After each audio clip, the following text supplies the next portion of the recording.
அத்தியாயம் 13. நீ என்னடா பண்ணுன அவள என்று ஈஸ்வரி கேட்டதும் அவளை திரும்பி முறைத்தவன், உங்க வேலைய மட்டும் பாருங்க. நான் என்ன பண்ணணும் ஏது பண்ணணும்னு எனக்கு தெரியும். நீங்க என்னோட விஷயத்த தலையிடாதீங்க. ஃபர்ஸ்ட் ஆஃப் ஆல் நான் அவளை எதுவும் பண்ணல. அவ என்னோட வார்னிங் அசட்ட பண்ணிட்டு அவ இஷ்டத்துக்கு எல்லாம் பண்ணிட்டு இருந்தா அதுக்கு நான் கொடுக்கிற பனிஷ்மெண்ட் வேற மாதிரி இருக்கும். ஹம், அவன் அப்பா யார்கிட்டயாவது பிரச்சனை பண்ணியிருப்பான். அதுக்கெல்லாம் நான் எப்படி பொறுப்பாக முடியும் என்று அவன் கேட்க, அவ என்னடா உன் பேச்ச கேட்கல? நீ தானே அவளை கல்யாணம் பண்ணிக்கிறேன்னு அவளுக்கு வாக்கு கொடுத்த. நீ கொடுத்த வாக்க மறந்திருக்கலாம். ஆனா நான் மறக்கல என்றார் அவர். நான் எந்த சூழ்நிலையில அந்த வாக்கு கொடுத்தேன்னு எனக்கும் தெரியும், உங்களுக்கும் தெரியும். இப்ப அந்த விஷயமே பொய்ங்கிற போது நான் அவளை கல்யாணம் பண்ணி என்னோட வாக்க நிறைவேற்றணும்னு எந்த அவசியமும் இல்ல. நீங்க ஏன் அவளை கல்யாணம் பண்ணி வைக்கணும்னு ஒத்த கால்ல நிக்கிறீங்கன்னு தான் தெரியலமா என்றான் Athiban. Whatever it is, அது உங்க விருப்பம். நான் அதுல தலையிட மாட்டேன். அதுக்காக அவளை நான் கல்யாணம் பண்ணிக்க மாட்டேன். முதல்ல என்ன எதுக்கு வர சொன்னீங்க அத சொல்லுங்க என்று கேட்டான்.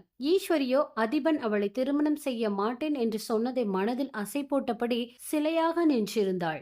அவளை நிமிர்ந்து பார்த்தவன், நீங்க சொல்லலனாலும் பரவாயில்ல, நான் கிளம்புறேன் என்று தன் வீல் சேரை நகர்த்தியவனை பார்த்து, நில்லடா என்று கர்ஜித்தார் ஈஸ்வரி. அவள் அப்படி கர்ஜித்ததும் அருகில் நின்றிருந்த ஆதிரைக்கு ஒரு நிமிடம் தூக்கி வாரி போட்டது. ஒரு அதிர்வுடன் தான் அவளும் ஈஸ்வரியை திரும்பி பார்த்தாள். ஆனால் இந்த உருட்டல் மிரட்டலுக்கெல்லாம் அப்பாற்பட்டவனாயிற்றே நம் அதிபன். அவன் மட்டும் இருந்த இடத்திலேயே இருந்தபடி, என்னன்னு சொல்லுங்க என்று மட்டும் கேட்டான்.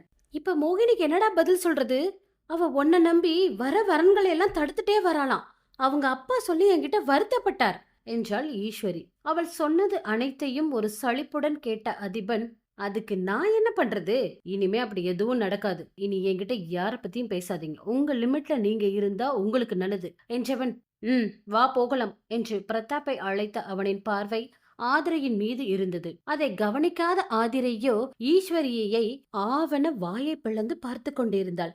அதை பார்த்த அதிபனும் தலையில் அடித்துக்கொண்டு ஆதி என்று சத்தமாக அழைத்தான். அவன் ஆதி என்று அழைத்த அழைப்பில் அவன் புறம் திரும்பியவளின் கண்களில் கண்ணீர் இப்பவோ அப்பவோ என்று வெளிவர காத்து கொண்டிருந்தது. அதை கவனித்த அவன் எதுவும் பேசாமல், வா போகலாம் என்று மட்டும் கூறிவிட்டு பிரதாப்பின் உதவியுடன் முன்னே நகர்ந்தான். அவர்களின் முதுகுப்புறத்தையே பார்த்தபடி நின்றிருந்த ஆதிரை அவளுடைய எண்ணங்களை ஒதுக்கிவிட்டு கண்களை துடைத்துக்கொண்டு ஓட்டமும் நடையுமாக அவனை பின்தொடர்ந்து சென்றாள். அவர்களின் கார் வரை சென்ற அதிபன் அவள் வருகிறாளா என்று திரும்பி பார்க்க, அவளோ அவசர கதியில் ஓடி வந்து கொண்டிருந்தாள். அவள் வருவதற்குள் அவனை காரில் ஏற்றி அமர வைத்தான் பிரதாப். ஆதிரை சென்று அவன் அருகில் அமர்ந்து கொண்டாள். வெகு நேரம் ஆகியும் இருவரும் எதுவும் பேசவில்லை. பின் மெதுவாக ஆதிரை வாயை திறந்து, என்ன இந்த காபி ஷாப் கிட்ட டிராப் பண்ணுங்க என்று தன் மொபைலில் இருந்த அந்த காஃபி ஷாப்பின் முகவரியை அதிபனிடம் காண்பித்தாள். எதற்காக என்பது போல் புருவம் உயர்த்தி பார்த்தவனின் கேள்வியை புரிந்தவளாக, என் ஃப்ரெண்டு ரதியை மீட் பண்ண போறேன், அவ இங்கதான் வர சொல்லியிருக்கா. நான் அவளை மீட் பண்ணிட்டு கேப் எடுத்துட்டு டைரக்டா வீட்டுக்கு வந்துடுறேன். எங்க அம்மா கிட்ட இன்ஃபார்ம் பண்ணிடுங்க.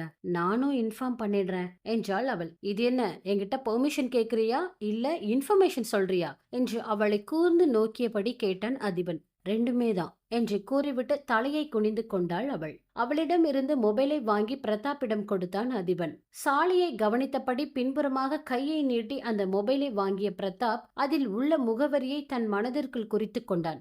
அதன்படி அடுத்த 20 நிமிடத்தில் அந்த காபி ஷாப்பின் முன்பாக தங்கள் காரை நிறுத்தினான் அவன். அங்கு நடுத்தர வர்க்கத்து மக்கள் மட்டுமே வந்து செல்லும் ஒரு சாதாரண காஃபி ஷாப். அந்த இடத்தில் இவர்களுடைய பிரம்மாண்டமான கார் சென்று நின்றதும் அங்கு இருந்தவர்களுக்கு எல்லாம் அதுவே பேச்சு பொருளாக மாறியது.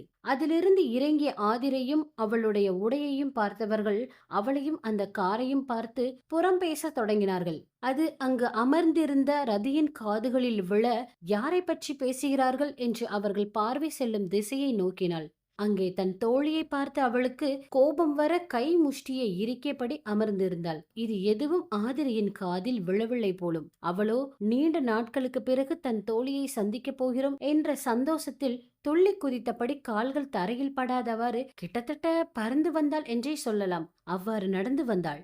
அந்த காஃபி ஷாப்பின் முகப்பு கதவை திறந்து கொண்டு உள்ளே சென்று தன் தோழி இருக்கும் டேபிளை பார்த்து அமர்ந்தவள் முதலில் தன் தோழியை ஆற தழுவி கட்டிக்கொண்டாள். உன்னை பார்த்து எவ்வளோ நாள் ஆகுதுடி, நான் உன்னை எவ்வளோ மிஸ் பண்றேன் தெரியுமா, I miss you so much என்று சுற்றும் முற்றும் மறந்தவள் ரதிதேவியின் கன்னத்தில் ஈரமுத்தம் பதித்தாள் அவள். ஆதிரை கன்னத்தில் எச்சில் செய்ததை அவள் கண்டு கொள்ளாமல் இறுக்கி அணைத்துக் கொண்டிருந்தாள். தன்னுடைய மொபைலில் அதை வீடியோ காட்சியாக பார்த்து கொண்டிருந்தவனின் கண்கள் இரத்த சிவப்பாக மாறிக்கொண்டிருந்தது அங்கு. ஆனால் அதற்கெல்லாம் சொந்தக்காரியான ஆதிரியோ ரதிதேவியின் பின்புறம் இருக்கும் கண்ணாடியின் வழியாக யாரையோ கூர்ந்து பார்த்து கொண்டிருந்தாள். யாராக இருக்கும்? அதை பற்றி அடுத்த அத்தியாயத்தில் பார்ப்போம். உங்களுடைய விமர்சனங்களுக்காக காத்துக் கொண்டிருக்கிறோம்.